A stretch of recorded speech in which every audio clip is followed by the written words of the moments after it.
I mentioned this before, but one of the things that sitting in silence has taught me and has also showed me is that busyness is just an excuse for running around with your head cut off, right?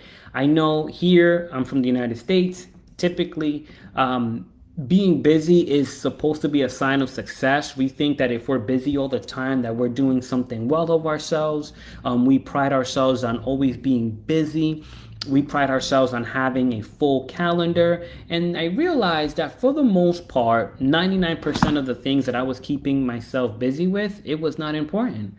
I also realized that a lot of the things that I was keeping myself busy with was avoiding doing the things that were important, right? Raise your hand or send that comment if you've ever, tried to just do a lot of busy work to make it seem like you're productive, but the thing that needed your most attention, you didn't do for whatever reason. And I get it because, sometimes it's so much easier for us to be able to pat ourselves in the back and be like, yeah, we did a great job. I did this, and this.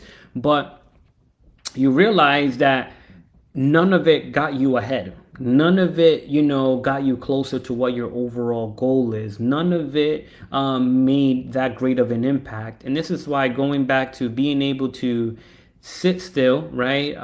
Being able to be silent. I have a quote here from Rumi that says, the quieter you become, the more you are able to hear, right?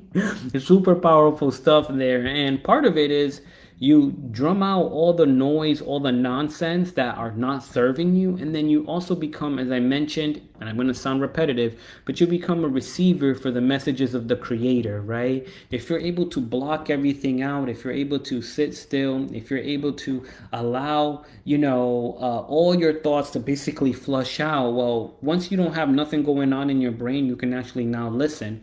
I'm a firm believer that the creator gave us two ears and one mouth for us to be able to do twice as much listening and reflecting than we do just talking and getting our point across, right? But being able to sit still in a place allows you to really focus on what are the things that you should be doing.